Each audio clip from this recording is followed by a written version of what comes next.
Nandito po tayo sa Coco Festival ng San Pablo, Laguna para sa Philippine Book of Records. And speaking of records, nakakatawa dahil gagawa sila ng napakalaking book. Book? Anong book?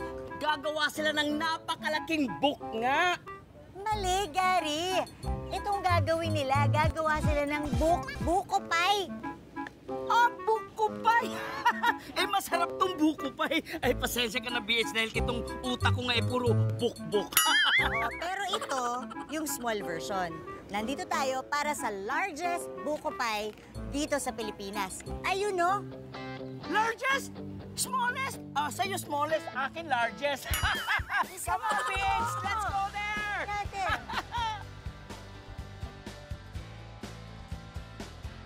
Good morning, San Pablo! Buti na lang, nandito tayo, BH. Napaka-festive ng paligid at talagang napakasaya. Oh, hala mga bata, sige, sayaw, sayaw, sayaw pag may time.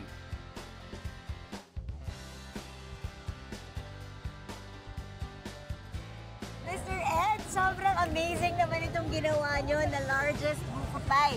Sino po ba ang nakaisip nito? Noong nakaraang taon kasi, yung dating Mayor Amante, yung tatay ng bagong mayor, Apo. nagkausap kami tungkol sa kung anong pwedeng ikuhan pa sa buko pie. Dati kasi yung longest buko pie ang ginawa, yung isa-isa na maliliit. Pero ngayon, sabi ko sige, din lang gumawa tayong largest buko pie. Kaya yun, last year nakagawa nito, ngayon ulit, ginawa ulit. Pero this is bigger than last year's. Konti lang. Eh, Sir Ed, gaano kalaki yung sukat nito? 16 ang 16 inches? Oo. Ano ba? 16 feet. Oo. 16 feet. So, ilang tao ang gumawa nito? 8 lang naman katao. Walo? 8 katao Ilang lang. oras po ginawa? Nagsimula kami sa paggawa nito, mga 6. Natapos siguro mga past 3. So 6, 7, 8, 9, 10, 11, 12, 1, 2, 3, 9 hours. 9 hours? Gaano po karaming buko pa ito pag susumahin? Siguro abutin ito ng mga 1,000 kung sa maliliit na buko pa. Yung regular na buko. regular. Eto, isang magandang katanungan ito. Meron bang kayong ginawang box para mailagay itong buko pie na ito? Walang box. Walang box. Walang box. Pero ilang Napakalaking box buko yan. ba yun? Ilang buko? Sa buko, siguro mga umigit kumulang, kalahating tonelada. Kalahating tonelada, ilan yan? Madami na yan. Tapos ano pa po yung ibang ingredients na like? Sugar siguro, marami mga 4 na sako siguro. Itlog. Mga 500 siguro. 500 na itlog. 500 na itlog. Grabe. So, ito, magandang, ilan kaya katao ang pwedeng kumain ito para maubos itong biggest na siguro, buko pie?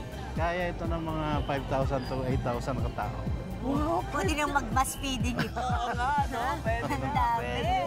Inumpisahan nilang lutuin ang pinakamalaking buko pie na ito ng alas 10 ng gabi at natapos ng alas 3 ng umaga. At excited na kami, mukhang masarap ang higanteng buko pie na ito. Naku, next year po ba, may balak pa ba kayong gumawa ulit ng panibago? Next year siguro kasi ang proposal ko nga, kung maaari, assorted naman.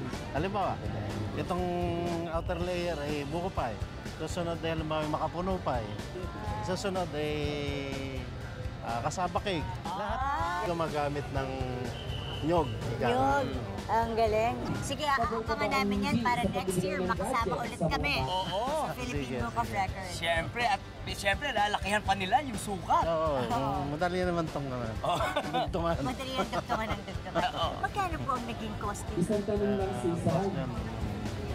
100,000. Mura lang naman pala.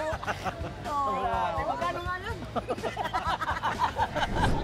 Ayan, nakita na po natin ang bagong pinagmamalaki ng Laguna, ang largest buko pie. At bago natin maitanghal at maitala sa Philippine Book of Records, isa lang ang dapat nating gawin yan, BH! Tikman na yan!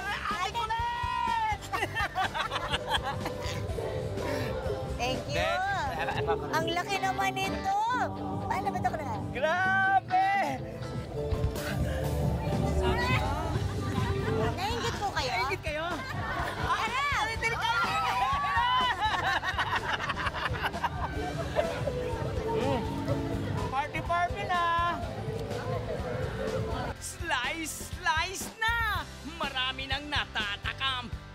Ayan na, sugod na mga taga San Pablo!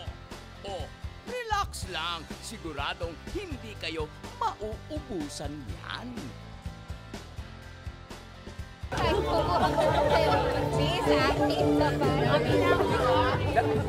Kayo. Nakailang balot ka na dyan?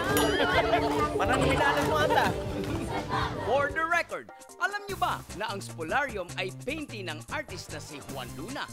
Ang painting na ito ay unang nanalo ng gold medal sa Exposición Nacional de Bellas Artes noong 1884 sa Madrid. At noong 1886, naibenta ito sa Diputación Provincial de Barcelona sa presyong 20,000 pesetas. May sukat na 4.6 meters ang taas at 7.72 ang lapad. Ito ang pinakamalaking painting sa National Museum natin. Sa kasalukuyan, ito ang sasalubong sa mga bumibisita sa main gallery ng National Museum of the Philippines.